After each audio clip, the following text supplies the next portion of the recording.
Allow me again to introduce Mr. Danish Rizvi, CEO and CEO of Sasco Limited,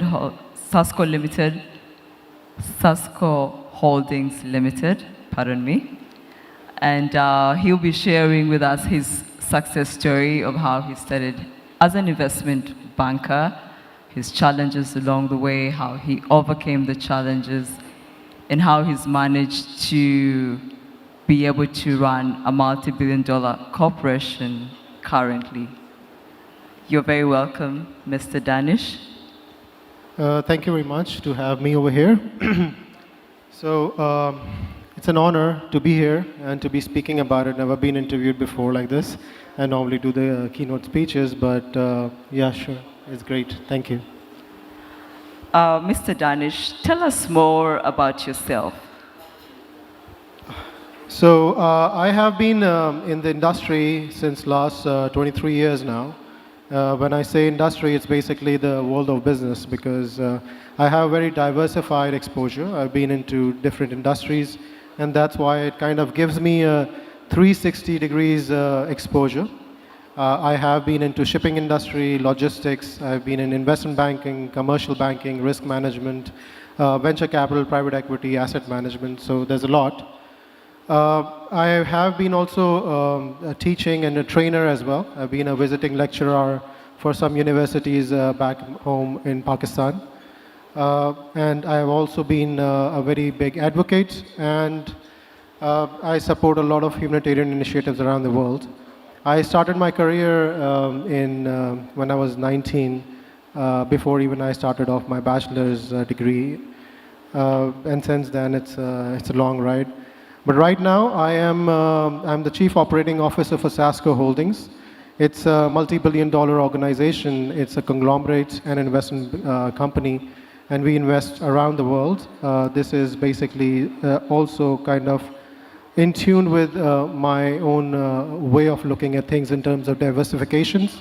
So we have been involved in renewable energy to chemical manufacturing plants, processing, real estate, F&B, and a lot of things like that. We also, since last 2 years, been kind of expanding towards the digital assets, and we believe that the blockchain and digital world and crypto is also be the future. So we are now also going in a direction, and we're always very aggressive in trying to find the right projects to partner up with. Tell us what exactly inspires you, and why Sasco Holdings Limited? Why do you do exactly what you do at the moment? So I think inspiration comes from everything, I guess. If you have the mindset of achieving things, then you find inspiration and motivation in every little thing. I mean, I remember the time then I saw my first daughter start walking, falling, standing again, and learning from that. Not only that, I see a lot of people over here in this region, around the world, who are trying to make something out of their lives. Everything, every little thing motivates you. It's basically human nature. If you want to be motivated, you find ways to get yourself motivated. So anything can inspire me. I have friends over here who I have seen build from small to big organizations, investment companies, and so. And I think that's what inspirations comes from. Well, that's quite touching. Seeing your child and gaining inspiration from that, and your friends, that's really amazing. We would love to know, what challenges have you faced along the way, and how have you been able to overcome them? Well, when you're talking about the investment opportunities, businesses around the world, I'll just take you a little back. So we have to go through a journey of failures as well. When I started off my career at 19, it was kind of because of some circumstances that I had to take over my family business. And it was a shipping and logistics business, and in 5 years, with my full dedication and hard efforts, I was able to mess it up. and had to close it down. But the point over here is that failures is which help you actually understand a lot more. After that, I was basically in the banking industry and in the risk management division, where I've seen thousands of people, thousands of corporations and companies be a success and a failure, and looking at their financial and operational decisions, learn a lot from there, right? So when you talk about challenges from personal side or organizational side, there are many. But one which really stands out is finding the right people. Working with the right team, the right people is the toughest thing to do because you don't find them much. When I say right, it's not about the right qualifications, it's not about the right exposure experience. It's basically the people who have same vision. They believe in what you believe in. They are driven from that, and they believe in a collaborative progression rather than just having individualistic approaches. So finding those kind of people is always a challenge in our organization. Up till now, money has never been an issue for us. It's the human capital. I think that's one of the biggest issues that most of the organizations face out there. Have you been able to find a solution to that? And would you share with us how you are finding the right people or how you're moving forward with that? So the solution is one thing. I mean, you have to be driven. You keep on going on. You don't give up. And the more people you are with, you're meeting people, you're basically kind of expanding your horizon in terms of meeting maybe you do find those people. And if you find them and you find the right partners, you don't let them go. I mean, we right now have some amazing partners with us. And more than the $1 million assets that we hold, I feel that those partners are bigger assets for us. So we have people working for maybe 15, 20 years for us, and we would like to retain them. We nurture those relations.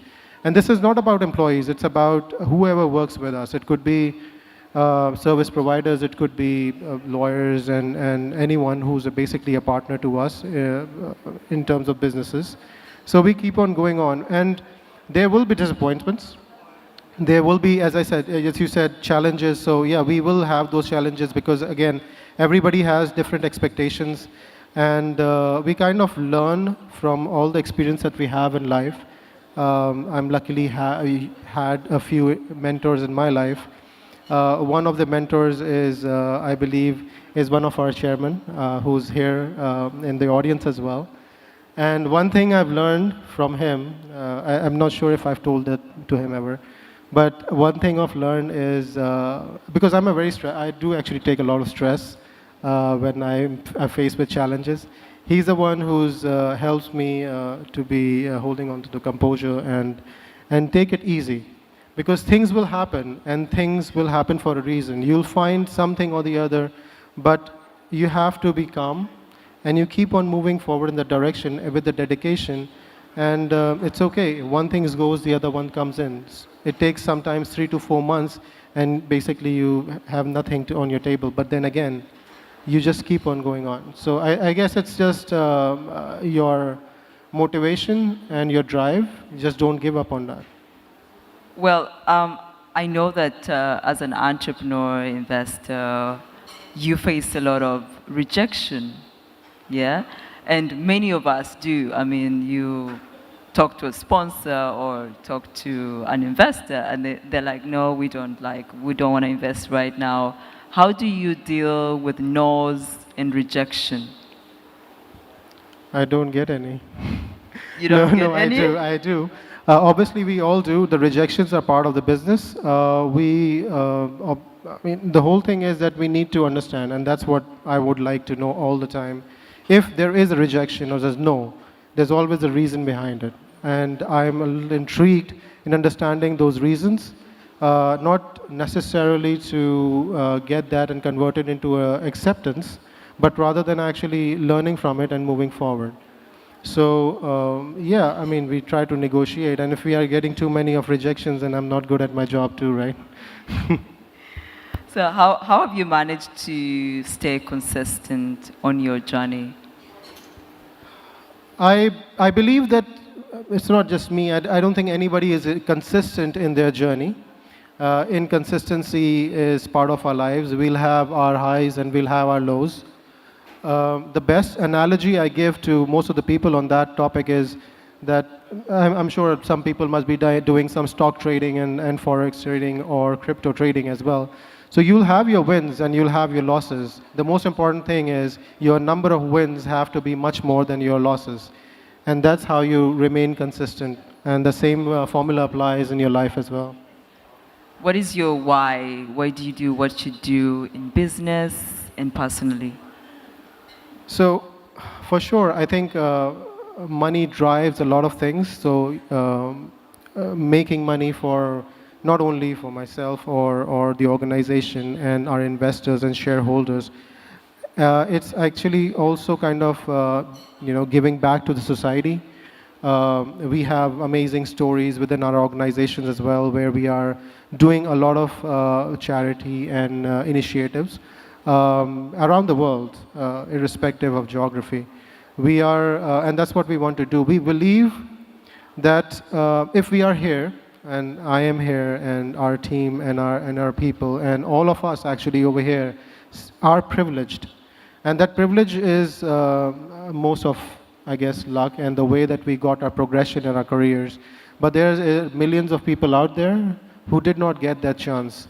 And it's our responsibility to uplift them, to help them build up in their lifestyle, healthcare, everywhere. So basically, that's my drive, and that's where I want to make an impact. Just to add over here, it's something which a lot of people use it for marketing purposes, but we kind of believe in actually doing something on the ground as well. And the investment projects that we do, from whatever it is, from mining to refineries and so on and so forth, we kind of have this model that we want to have some kind of revenue stream going towards the communities in that region. So it's not only we benefiting out of it, but they've been benefiting out of it. The whole thing is, if you create an ecosystem where all the players and stakeholders are benefited out of it, then I think we all can be on a journey of success. What do you want to be remembered for? What do you want to be remembered for, your legacy? Okay, so I have been actually running a small pet project for some time. And it kind of goes back to, I think, 5-6 years back. I've been actually thinking about it since a very long time.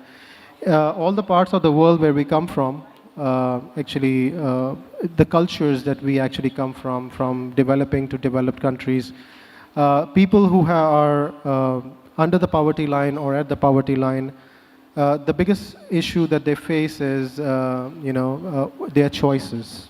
So even if they have some amount of money, the choice goes in educating the boy and the family and not the girl, right? So I have this passion to actually build up a network, which I am actually at the moment, and which will form into a foundation.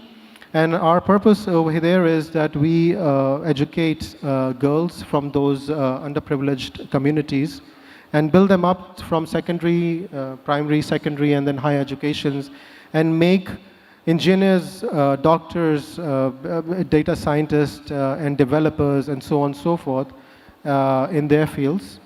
And not only that, but they have an opportunity to kind of do that same for different people. So it's like a pyramid to form. And maybe, I think, my legacy, I would say, the thing I would be very proud of, if I am here or not, some girl someday standing on the stage saying that, yeah, there was someone who started this, and I'm a product. So I think that's what I want to be remembered for. That's quite noble. Well done. What is your success formula? My success formula is my belief in my God.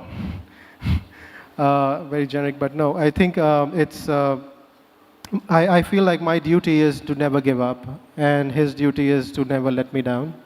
So it's just not a line. I feel it's quite deep-rooted. if we, all the motivational speeches people give and everything, it somehow goes back to one thing, is that one higher being which we all believe in some way or the other. And that's what keeps me going, and that's a formula. What are your final remarks to youths, entrepreneurs, and our audience today? Well, I've been in this industry since a long time, from the private equity side, from the venture capital side as well. So there's a lot of things which happen. I'll be putting just 3 points over here for people who are doing startups or have businesses or small businesses. My 3 advices. One is think out of the box. When you're thinking out of the box, it also means that we have to actually slightly move away from our preconceived notions of what will happen and what will not. There's a lot of evolution which is happening, as George just mentioned. There's so many things which have been happening in the industry, and this will keep on happening. The evolution will keep on happening. The mindset and the acceptance level will keep on changing, right? So I'll just give you a small story. I shared this with my team some time back. When I was 19, 20 years old, I had a few friends who were very much into business, and one of them came to me with an idea. And in our country, we used to buy these eggs in a small brown bag. And he said, why don't we actually use these eggs and provide them in a proper packaging and sell it at a premium in major supermarkets? At that time, I was like, why would people do that? Why will people expend a little bit more on the same thing as the same product? But in today's world, this is our norm. So the thing is, anything is possible. You need to actually keep out and do something. The second thing is execution. So if you have an idea, if you are thinking about something out of the box or whatever it is, or it could be a fork from a normal product which is out there, and you're just creating an additional layer to that, you need to go and execute. If you sit on it, most probably somebody else will take the lead. I have this belief that if you're having this idea right now in your mind, maybe 10 or more people around the world will have the same idea at the same moment. If you're not going for it, somebody else will. So do not lose that. And the third is obviously the execution. How you're going to be actually doing that research and providing it to the financiers and investors. So we come across a lot of opportunities on our table. Somehow I feel that they are not well researched, or they are not to the same level of what the expectations are for the investor side. So for you to understand, as investors, we have thousands of opportunities landing on our table. If we find there's not a good team, or there's not a full concept which has not been tested, or it has not been well researched and not planned, then it kind of loses that quality amongst the 100 of opportunities on the table. So money is finite with every investor. You need to be the best to obviously get there. Where can people connect with you and your company? So I'm here. Some of my team members are here as well. We are here the full day. Anyone who wants to connect with me, I'm here as well. So otherwise, I am on social media, on LinkedIn and Twitter as well, so anybody can connect anytime. We're quite open, and that's the whole thing. The more people we meet, the more startups we meet, the more opportunities we go through, the better probability we will also have to find the best of best among them. So we're quite open, so anybody can reach out to us anytime. Share with us your social media handles. People would love to connect with you. Entrepreneurs have business plans. They need funding. Share with us. LinkedIn is easy. If you try to find Danish Rizvi, my name, on Sasco Holdings, you'll easily find me there. No worries. Danish Rizvi. Find him. And if you have a company, an entrepreneur, startup, they'll be available to look into your project and actually fund it. Thank you so much for joining us in this session. It was a pleasure having you, and thank you. Thank you for having me. Thank you so much, Ritzman.